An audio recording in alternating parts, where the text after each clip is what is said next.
RBI के बारे में पढ़ रहे थे ना?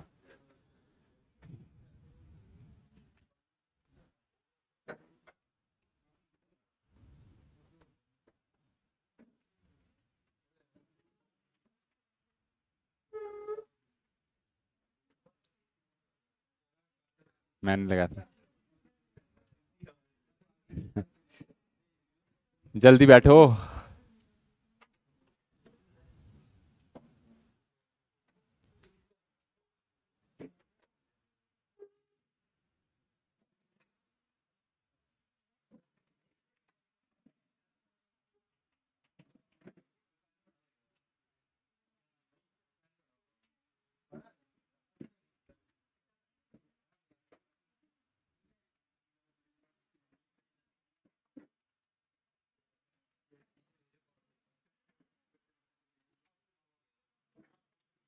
एक नोट लिखो।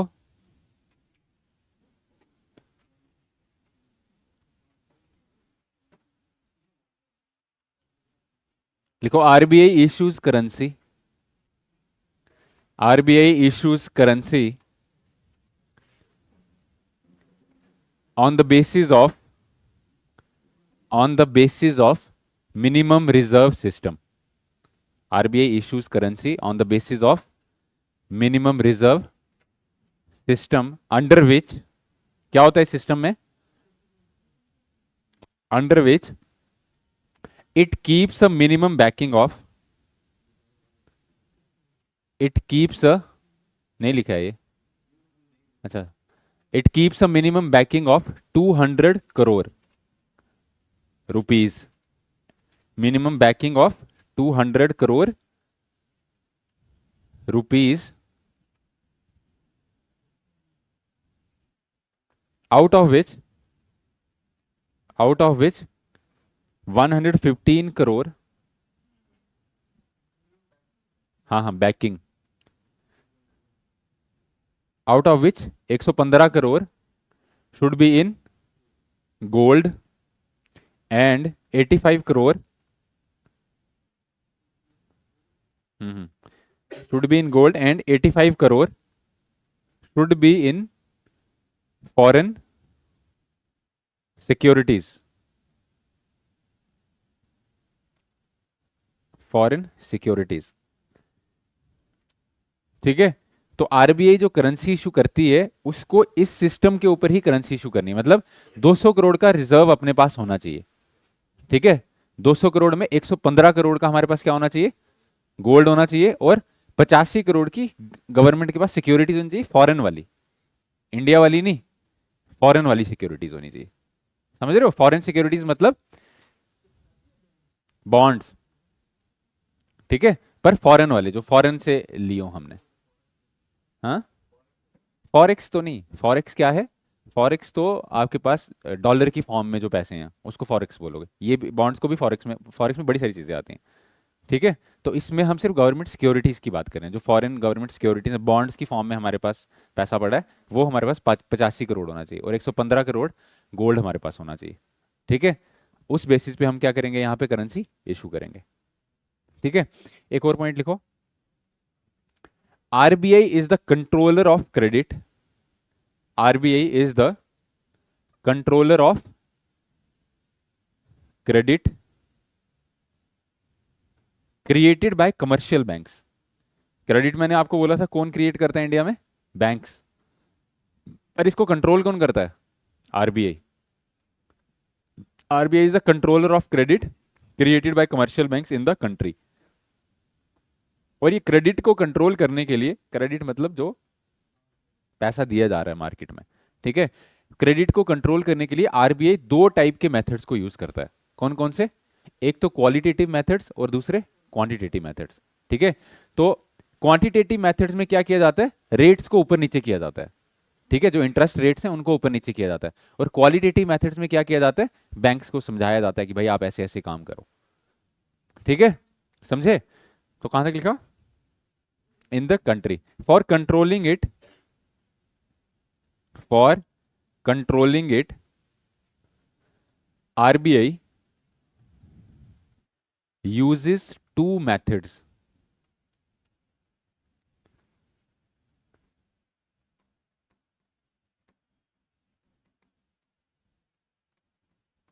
यूजेस टू मेथड्स, कौन कौन से? Quantitative and second qualitative. ठीक है, तो क्वांटिटेटिव मतलब जहां पे आप, जो आपको दिख रहा है भाई, जो चेंज कर सकते हो आप क्वांटिटी में। ठीक है, तो रेट्स बढ़ा रहे हो, रेट्स को कम कर रहे हो। ठीक है, जो उनको क्रेडिट देना है बैंक्स को, उनके ऊपर रिस्ट्रिक्शंस लगा रहे हो। ठीक है, उसको क्या बोलेंगे? Quantitative methods. इसमें पढ़ेंगे कौन कौन से मेथड्स। और क्वालिटेटिव में बैंक को समझाया जाएगा। ठीक है, जैसे मॉरल सुएजन होती है, डायरेक्ट एक्शन होता है।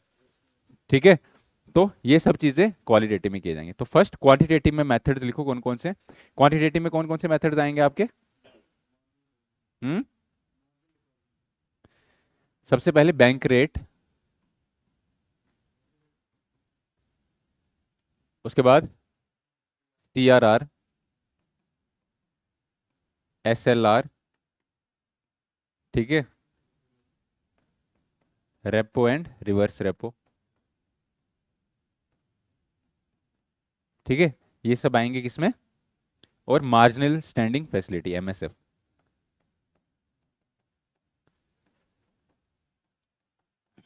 Marginal standing facility. ठीक है, तो बेसिकली RBI कर क्या रहा है? क्रेडिट को कंट्रोल करने की कोशिश कर रहा है।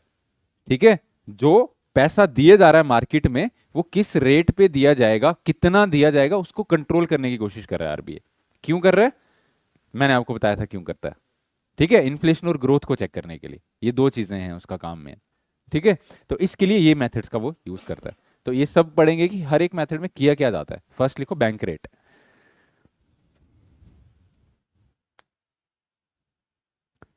नो नो,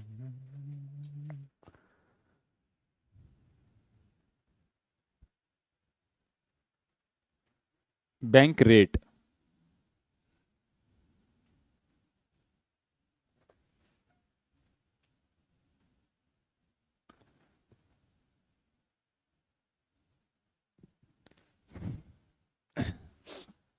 पहले समझो,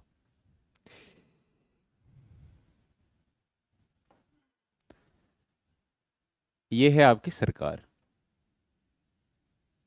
ये क्या है आपका? RBI। और ये हैं आपके कमर्शियल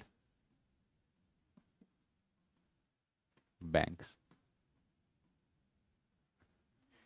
ठीक है, अब गवर्नमेंट को जब भी पैसा चाहिए, क्या चाहिए? पैसा चाहिए, तो गवर्नमेंट क्या करेगी? RBI के पास जाएगी। ठीक है, और RBI को क्या बोलेगी? मुझे क्या दो? पैसा दो। RBI देगा पैसा?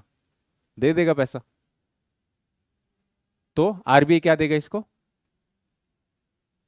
पैसा देगा, पर बदले में कुछ लेगा। क्या लेगा? सिक्योरिटीज कुछ तो लेगा ना। गवर्नमेंट बॉन्ड लेगा कुछ।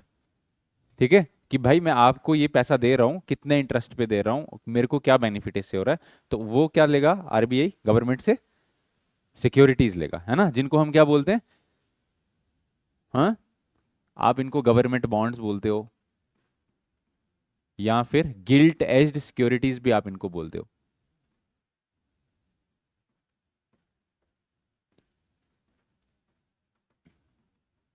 या फिर सिंपल गवर्नमेंट सिक्योरिटीज भी इनको बोलते हो। ठीक है, अब RBI के पास ये पैसा कहां से आएगा? हाँ, कहां से आएगा? कमर्शियल बैंक से ये पैसा आएगा। तो RBI क्या करेगा? कमर्शियल बैंक के पास जाएगा और इसको क्या बोलेगा? पैसा दो। ठीक है, और कमर्शियल बैंक क्या देंगे इसको? पैसा देंगे। तो कमर्शियल बैंक्स को ये क्या इशू करेगा यहां पे? हाँ, वही बॉन्ड जो गवर्नमेंट ने RBI को दिया है, वही बॉन्ड ये आगे किसको इशू करेगा? कमर्शियल बैंक्स को। ठीक है, तो वही गवर्नमेंट सिक्योरिटी ये आगे इशू करेगा, और इसके बदले में क्या देगा? पैसा देगा। ठीक है, तो ये चलता है इकोनॉमी में, ऐसी सिस्टम काम करता है पूरा। ठीक है, अब बैंक रेट क्या है? बैंक रेट बेसिकली वो रेट है, देखो कमर्शियल बैंक्स ने क्या किया? गवर्नमेंट सिक्योरिटी खरीदी और उसके बदले में क्या दिया? पैसा दिया। ठीक है, तो अब ये गवर्नमेंट सिक्योरिटी, इसको कुछ तो फायदा होगा ना, इसको कभी तो ये क्या करेगा? इसके बदले में कभी इसको पैसा मिलेगा ना, है ना। तो बैंक रेट क्या है, वो रेट जिस पे ये जो कमर्शियल बैंक है, ठीक है, ये क्या करेगा, इसके पास दो फैसिलिटीज इसको प्रोवाइड करता है आरबीआई, एक तो रीफाइनेंसिंग की और दूसरी रीडिस्काउंटिंग की।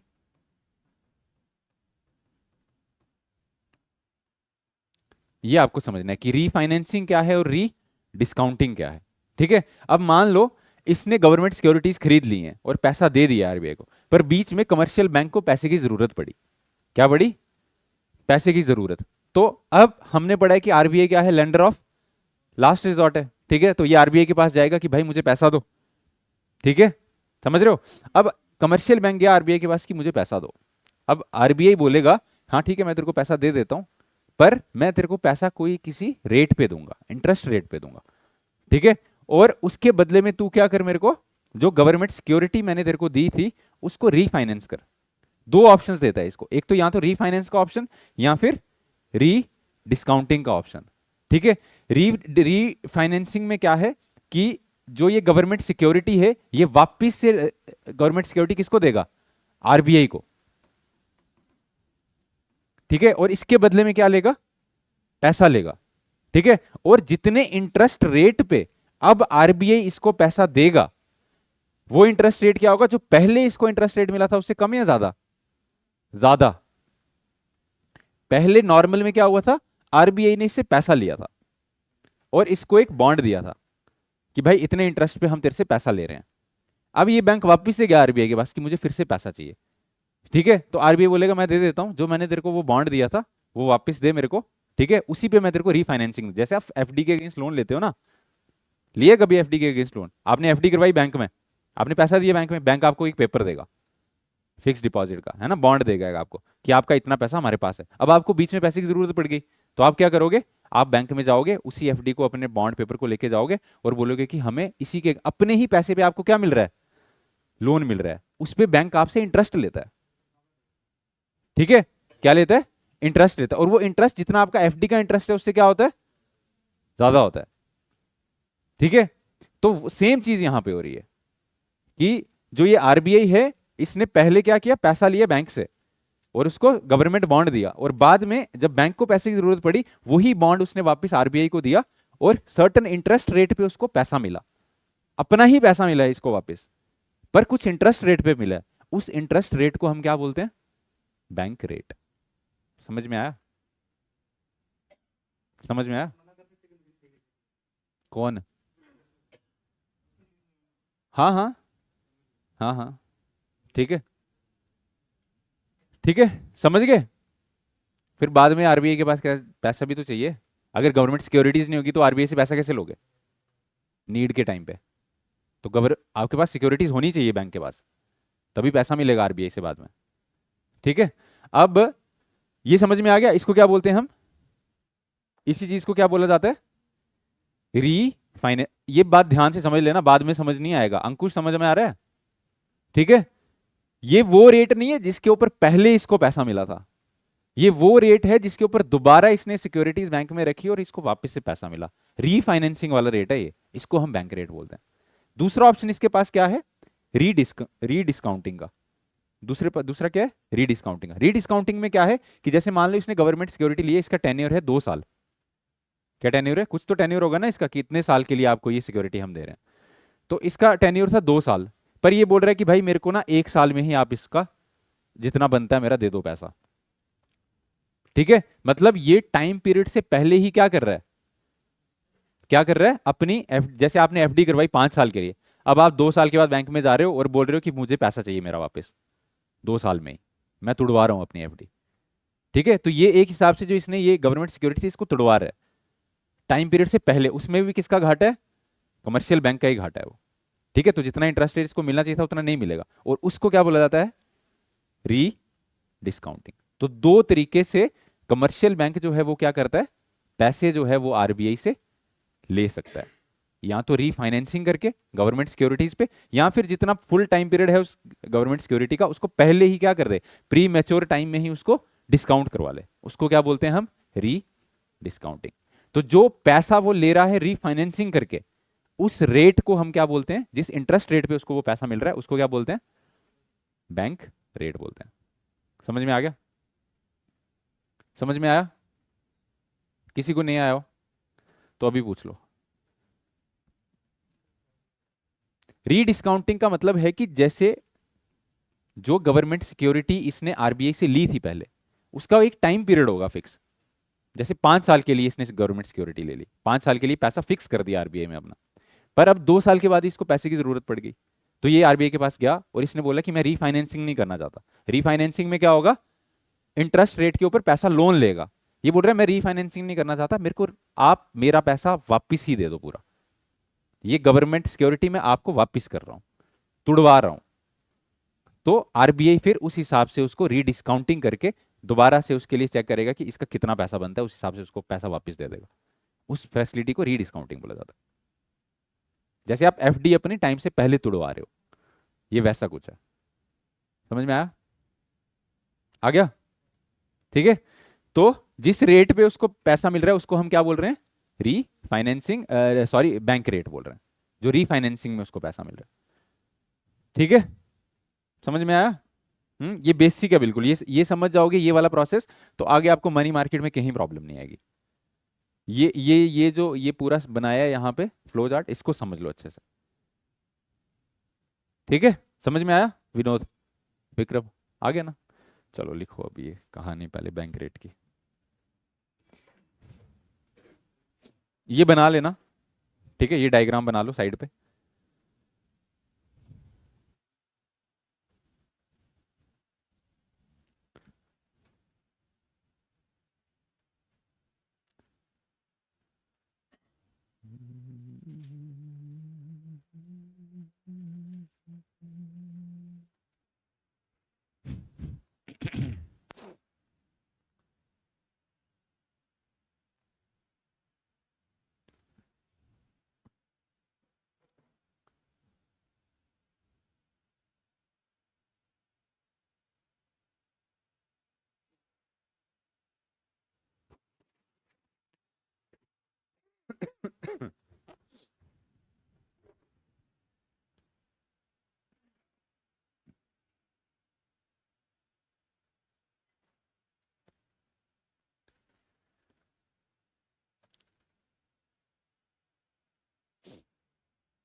बना ले। नहीं नहीं, गवर्नमेंट डायरेक्ट मार्केट से भी लेती है पैसा। हाँ, ये जो सिक्योरिटीज है ये मार्केट में भी इशू करती है गवर्नमेंट।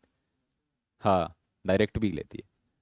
ठीक है, पर अभी आप ये वाला समझो पूरा मनी मार्केट कि आरबीआई के थ्रू कैसे होता है। आगे जब हम अगर कैपिटल मार्केट पढ़ना होगा तो उसमें मैं आपको समझाऊंगा कि ओपन मार्केट से कैसे लेती है गवर्नमेंट। और भी बड़े सारे तरीके हैं जिससे गवर्नमेंट पैसा लेती है। ठीक है, कमर्शियल पेपर्स इशू करके, और भी बड़े सारे तरीके हैं, पर ये आरबीआई वाला तरीका है। बना लिया? लिखो अब इसमें।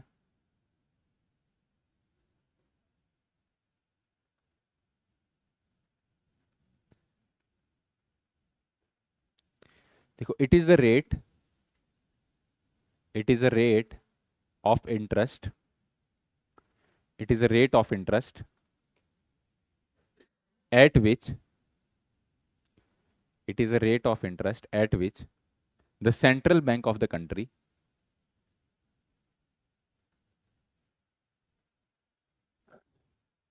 it is the rate of interest at which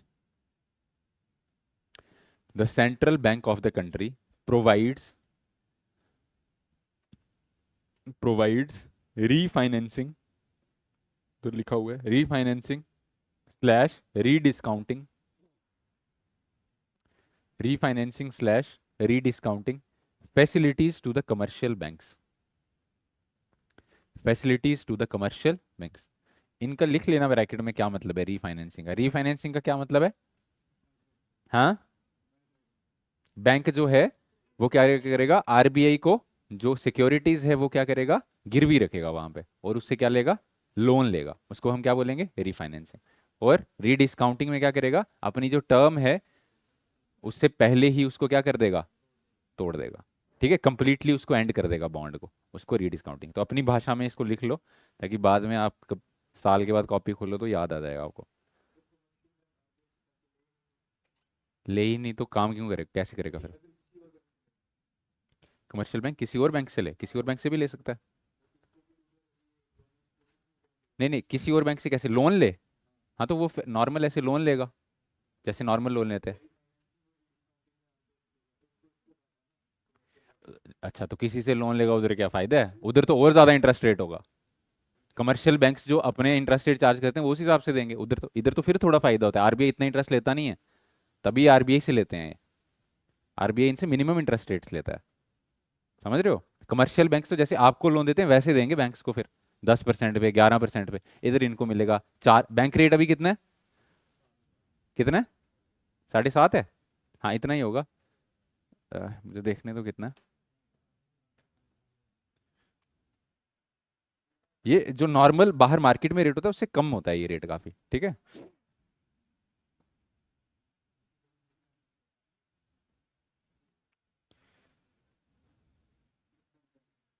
कितना है, 6.75, तो देख लो कितना कम है। नहीं नहीं, ये तो आरबीआई का है ना, ये तो आरबीआई सेट करेगी सबके लिए। हाँ वो फिर अपने हिसाब से सेट करेंगे, अपने ऑपरेशंस के हिसाब से, हमें कितना खर्चा पड़ रहा है क्या है, उस हिसाब से लैंडिंग रेट डिसाइड होता है। ठीक है। क्या, रीफाइनेंसिंग, रीफाइनेंसिंग मतलब जो गवर्नमेंट सिक्योरिटी बैंक के पास है, उस गवर्नमेंट सिक्योरिटी को फिर से गिरवी रख के आरबीआई के पास उससे लोन ले रहा है वो। लिखवा दो, रीफाइनेंसिंग में लिख लो, banks provide government securities, banks provide, खुद कुछ नहीं करते हो यार, government securities as pledge to RBI, as pledge, PLEDGE, pledge to RBI and take loans, and take loans. दूसरा लिखो, रीडिस्काउंटिंग में completely ending the term of bond, completely ending the term of bond, completely ending the term of bond before maturity, before maturity।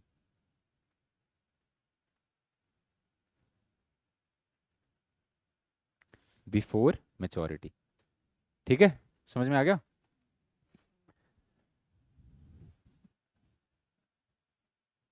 At present कितना है, 6.75 ही है, पक्का, लिख लो। At present the bank rate is 6 देखो at present आपसे नहीं पूछा जाएगा क्योंकि क्वार्टर क्वार्टर में चेंज होता है ये, ठीक है, तो इतना नहीं पूछा जाता है, पर लिख लो at present the bank rate is 6.75%। अब मेरे को एक चीज बताओ कि जब आरबीआई बैंक रेट को बढ़ाएगा तो क्या होगा, आप नहीं बताना अभिनव।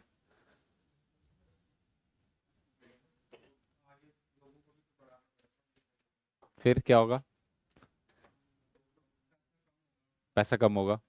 तो आरबीआई कब रेट बढ़ाएगा, जब इन्फ्लेशन बढ़ जाएगी, ये आपको समझना है यहाँ पे, ठीक है।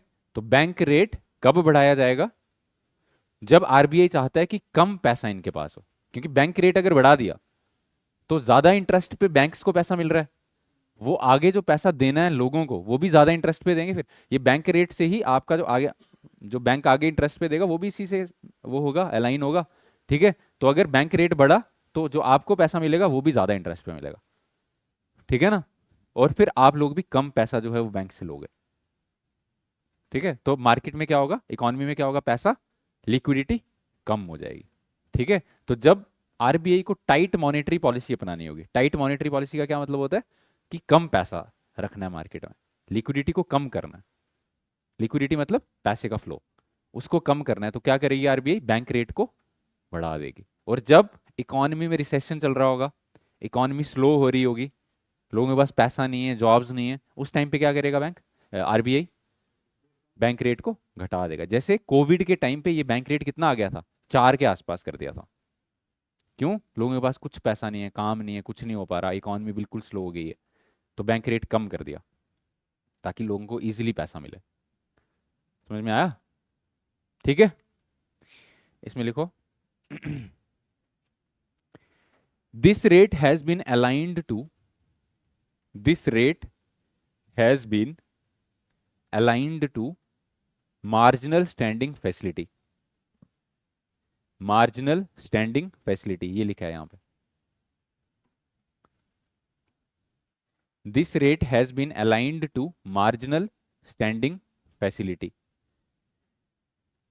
And therefore changes,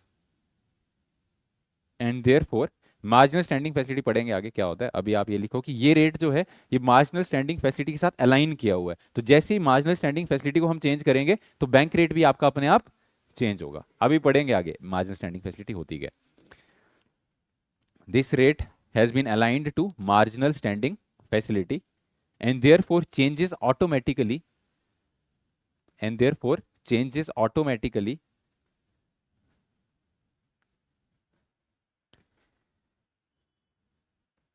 when the MSF rate changes, when the MSF rate changes। ठीक है, और MSF रेट किस पे डिपेंड करता है? रेपो और रिवर्स रेपो पे। तो जैसे रिवर्स रेपो या रेपो रेट चेंज होंगे तो MSF चेंज होगा, MSF चेंज होगा तो अपने आप बैंक रेट चेंज होगा। ठीक है, ये भी आपको सारी कहानी समझ आएगी जब लास्ट तक पहुंचोगे। ठीक है, उसके बाद नेक्स्ट पैराग्राफ में लिखो RBI increases the bank rate, RBI increases the bank rate in the time of inflation. क्या करेगा आरबीआई? इन्फ्लेशन के टाइम पे क्या करेगा? बैंक रेट को बढ़ाएगा। Increases the bank rate in the time of inflation and decreases the bank rate in the time of deflation, and decreases the bank rate in the time of,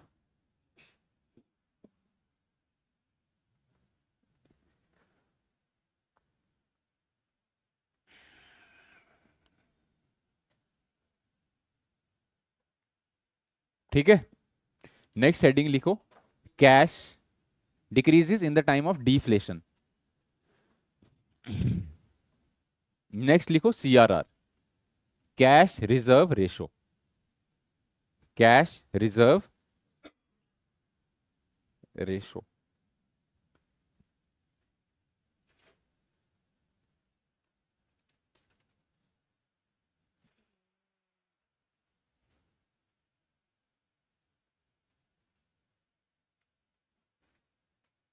देखो bank में जो पैसा जाता है ना, bank में जो भी पैसा जाता है उसको दो हिस्सों में हम बांट सकते हैं। कौन कौन से? हाँ, एक तो डिमांड डिपॉजिट्स, कौन से? और दूसरा टाइम डिपॉजिट्स। क्या होते हैं ये demand deposits and time deposits? हम्म, वो कौन सा है? Demand deposit. तो डिमांड डिपॉजिट में फिर कौन सा पैसा, कौन सा अकाउंट होगा आपका? या तो सेविंग अकाउंट या फिर करंट अकाउंट। ठीक है, ये बना लेना कहीं पे साइड पे। तो बैंक में जो भी पैसा जा रहा है उसको हमने दो हिस्सों में बांट दिया, डिमांड डिपॉजिट और टाइम डिपॉजिट। भाई डिमांड डिपॉजिट मतलब जब कस्टमर डिमांड करेगा उसको पैसा उसका मिल जाएगा, वो है डिमांड डिपॉजिट। तो डिमांड डिपॉजिट के लिए दो टाइप के अकाउंट्स बैंक जो है वो बनाता है। कौन कौन से? या तो करंट अकाउंट या फिर सेविंग्स अकाउंट। ठीक है, दोनों अकाउंट्स में क्या है, जब मर्जी आप पैसा डालो, जब मर्जी पैसा निकालो, कोई रोक टोक नहीं होती इस पर। ठीक है, टाइम डिपॉजिट्स क्या हैं आपके? जो फिक्स्ड हैं, एक सर्टेन टाइम के लिए, 1 साल के लिए पैसा लगा दिया, 2 साल के लिए, 3 साल के लिए, 5 साल के लिए। हाँ हाँ, उनको हम क्या बोलते हैं? टाइम। जहां पे आप जब मर्जी जाके पैसा नहीं ले सकते, जब उसकी मैच्योरिटी होगी तभी पैसे को क्या किया जाएगा? निकाला जाएगा। ठीक है, तो बैंक के पास यही दो टाइप के पैसे हैं, और भी है कोई? यही दो टाइप के, मेजरली यही दो टाइप के पैसे बैंक के पास हैं। अब बैंक जो है ना उसको क्या करना होता है, डेली बेसिस पे डेली अपनी बैलेंस शीट बनानी होती है। ठीक है। और डेली उसके पास जितने भी, अच्छा ये बैंक के लिए एसेट्स हैं कि लाइबिलिटीज हैं? लाइबिलिटीज है ना बैंक के लिए। बैंक के पास जो भी पैसा आ रहा है वो बैंक के लिए क्या है, उसको वापस देना, वो लाइबिलिटी है। और जो बैंक लोन दे रहा है वो उसके लिए एसेट है ना? समझ रहे हो? एसेट लाइबिलिटी का कंसेप्ट समझते हो सब? शकील, समझते हो? क्या समझते हो? हम्म।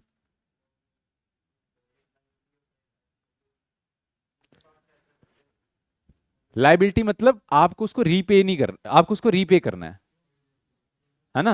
हाँ हाँ, उसको हम क्या बोलते हैं, लाइबिलिटी। जैसे आपने लोन ले लिया तो आपके ऊपर एक लाइबिलिटी हो गई, है ना? आपने कहीं पे जमीन ले ली तो वो आपके लिए क्या हो गया, एसेट हो गया। जहां से आपको फ्यूचर में इनकम आएगी वो आपका एसेट है, और जहां से आपका पैसा जाएगा वो आपकी क्या है, लाइबिलिटी, सिंपल भाषा में। ठीक है।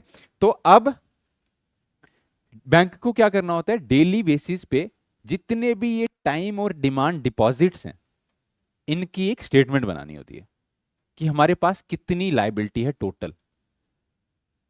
ठीक है, डेली बेसिस पे। अब जब ये वो बनाते हैं कि भाई मान लो आज बनाई बैंक ने और लाइबिलिटी आई कितनी, 100 करोड़। अब उस 100 करोड़ का कुछ परसेंट बैंक को क्या करना होगा, आरबीआई के पास फिक्स करके रखना होगा। क्या करना होगा, आरबीआई के पास फिक्स करके रखना होगा। जैसे 100 करोड़ अगर किसी बैंक के पास ये आ रहा है, net demand and time liability, मतलब एनडीटीएल की बात, ये एनडीटीएल समझाना चाहता था मैं आपको, इसीलिए ये तामझाम समझाया। एनडीटीएल क्या है, net demand and time liabilities. ये है क्या, कुछ भी नहीं है, ये यही है, demand deposits plus time deposit, इसी को क्या बोलेंगे, नेट। पर इसमें एक चीज नहीं आएगी, कौन सी चीज नहीं आएगी, जो बैंकों ने आपस में एफडीज की होती हैं, एक बैंक ने दूसरे बैंक में एफडी कर दी, ठीक है, वो इसमें इंक्लूड नहीं करेंगे, उसको हम इसमें से बाहर रखेंगे। बाकी जो बैंक में कैश आ रहा है, जो दूसरे बैंक से आ रहा है, उसको नहीं इंक्लूड करेंगे। जो बाकी लोगों से कैश आ रहा है, चाहे वो टाइम की फॉर्म में चाहे वो डिमांड की फॉर्म में, वो देखेंगे कि कितना है, और उसका कुछ परसेंट क्या करना होगा, आपको आरबीआई के अकाउंट में रखना होगा फिक्स करके।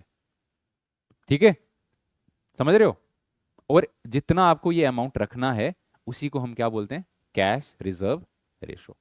कि आपके पास 100 करोड़ है, तो अगर आरबीआई ने बोला भाई 3% आपको सीआरआर रखना है, तो 100 करोड़ का 3%, 3 करोड़, तो 3 करोड़ आप हिला नहीं सकते फिर, 3 करोड़ आपको आरबीआई के पास फिक्स रखना है। समझ गए? ये क्या है, सीआरआर। ठीक है। अब इसके बड़े सारे फंक्शंस हो सकते हैं, आरबीआई इस पैसे को यूज कर सकता है, कहीं कुछ अगर ऐसी कुछ प्रॉब्लम आ गई तो उस पैसे को यूज किया जा सकता है। ठीक है। तो बैंकिंग को बैलेंस वे में बनाने के लिए एक सीआरआर आपको मेंटेन करना रखना, ताकि एकदम से ही दिवालिया ना हो जाओ। ठीक है, समझ में आ गया? एनडीटीएल समझ में आया? एनडीटीएल क्या है, net demand and time liabilities. इसमें कुछ नहीं है, जो बैंक में डिपॉजिट्स हैं, डिमांड डिपॉजिट्स और टाइम डिपॉजिट्स, उनकी हम बात कर रहे हैं। ठीक है, ये डेली बेसिस पे होता है। डेली आपको अपनी बैलेंस शीट बनानी है, और शाम को जो है आपको आरबीआई को वो स्टेटमेंट भेजनी कि भाई इतना पैसा हमारे पास है, इतना आपका सीआरआर। ठीक है, समझ गए? लिखो अब इसमें देखो, CRR is that ratio, CRR is that ratio of average daily balance, CRR is that ratio of average daily balance of net demand and time liabilities. Daily average, नहीं नहीं, एवरेज डेली क्या लिखा है ये, average daily balance of net demand and time liabilities, net demand and time liabilities, bracket में लिखना NDTL. ठीक है, इसको एरो मार के लिख लेना, total deposits other than FDs with other banks. Total deposits NDTL में सिर्फ एफडीज को जो दूसरे बैंक्स ने किए हैं उनको नहीं लेंगे, total deposits other than FDs with other banks, other than FDs with other banks. ठीक है। एनडीटीएल तक लिख दिया था ना, उसके बाद लिखो NDTL which a bank has to necessarily keep, which a bank has to necessarily keep with the central bank, with a which a bank has to necessarily keep with the central bank of the country in cash, और ये cash में रखनी होती है CRR, bank of the country in cash.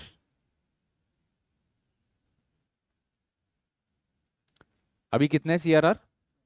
4%। लिखो current CRR is 4%, current CRR is 4%। तो जितना भी आपका डिपॉजिट है किसी भी बैंक का, उसको 4% क्या करना पड़ता है? सीआरआर फिक्स करके आरबीआई के पास रखना पड़ता है डेली, 4%। ठीक है। अब जब भी आरबीआई सीआरआर को बढ़ाती है, इंक्रीज करती है, तो क्या होगा?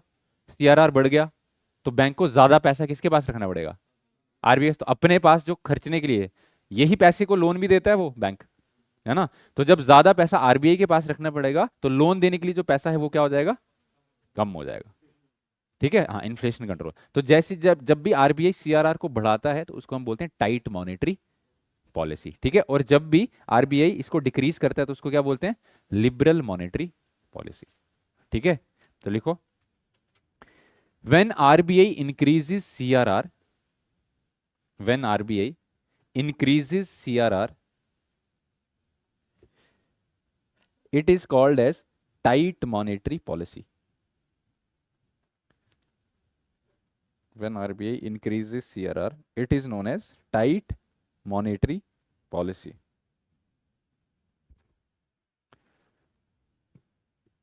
And when RBI decreases it,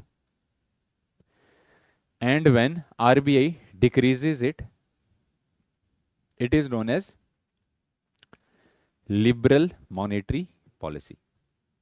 It is known as liberal monetary policy.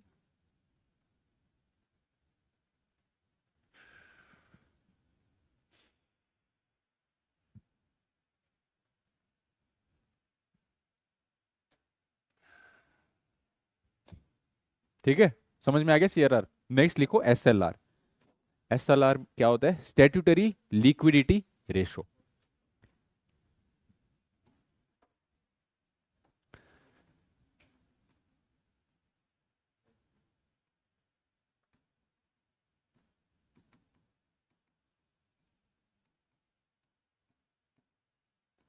SLR, statutory liquidity ratio.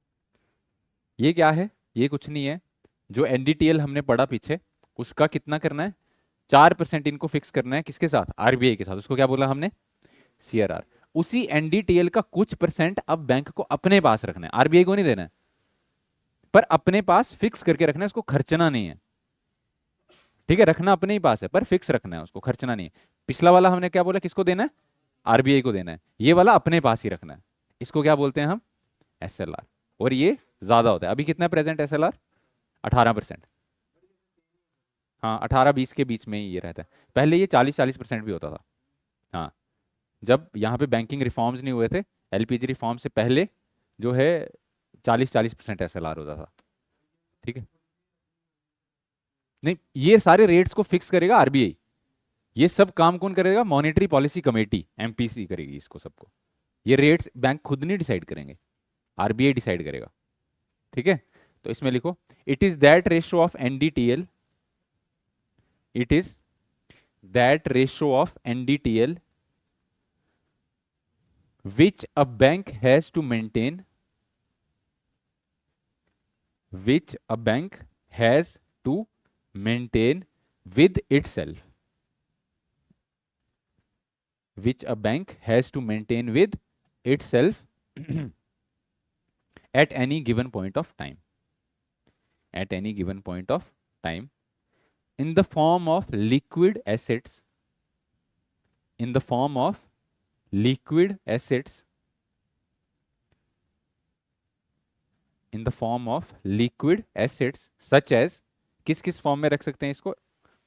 such as cash, comma, gold, cash comma gold and government securities, and government securities, ठीक है, full stop. This rate at present is 18%, this rate at present is 18%। अच्छा, इसका क्या फायदा है SLR का? हाँ हाँ हाँ, आरबीआई कभी भी चेक कर सकता है कि आपने एसएलआर मेंटेन किया है कि नहीं किया, ठीक है। हाँ हाँ, आरबीआई आपका अकाउंट कभी भी चेक करके देख लेगा इन्होंने एसएलआर मेंटेन करके रखा है कि नहीं रखा है। हमेशा जब आरबीआई चेक करेगा आपके एसएलआर में पैसा होना चाहिए, ठीक है। अच्छा, क्यों रखेगा ये एसएलआर का फायदा क्या है? हाँ, सिक्योरिटी। और देखो, इसका बेसिकली फायदा ये है कि आरबीआई को क्या करना होता है, बैंकों से लोन लेना होता है ना। और बैंक का सारा लोन अगर लोगों को ही दे देंगे तो आरबीआई जब बैंक के पास जाएगा तो बैंक बोलेंगे भाई हमारे पास पैसे ही नहीं है। इसलिए आरबीआई बोल रहा है कि ये पैसा आप रखो, जब मुझे जरूरत होगी मैं आपसे ये पैसा लूंगा, ठीक है। करना पड़ेगा मेंटेन भाई, ठीक है। हाँ, फिर आरबीआई की गाइडलाइन से नहीं चलेगा बैंक तो बैंक को जो है उसका भुगतान करना पड़ेगा, उसके लिए अलग से मेजर्स हैं, ठीक है। करना ही पड़ेगा, उस आरबीआई की ही गाइडलाइन के हिसाब से चलना पड़ेगा, वो रेगुलेटरी बॉडी है, ठीक है। हाँ बेसिकली, फिर भी मेंटेन करना है उनको। नहीं नहीं, टाइम कुछ नहीं, उनको हमेशा ये मेंटेन करना ही है अपने। जब लोन दे दिया तो उनके पास कैश, वो जो एनडीटीएल है वो भी तो कम हो जाएगा। तो एनडीटीएल, जितना एनडीटीएल है उसी का आपको मेंटेन करना है, 18%, ठीक है। वो करना है, लिखो the purpose of maintaining this ratio,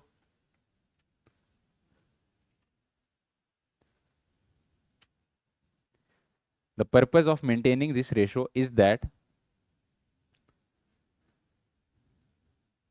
maintaining this ratio is that on one hand,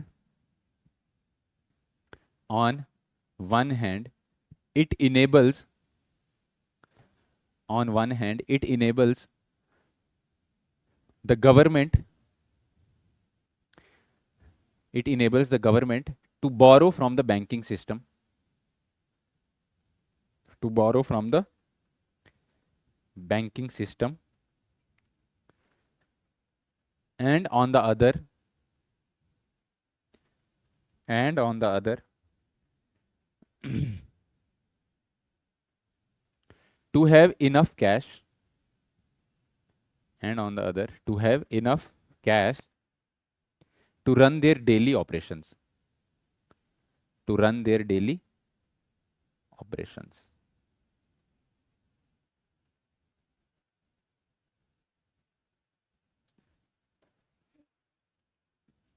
ठीक है। समझ में आया? समझ में आ गया एसएलआर, ठीक है। चलो इसके बाद कल करेंगे। अभी हम repo rate, reverse repo, liquidity adjustment facility क्या होती है, कल करेंगे वो।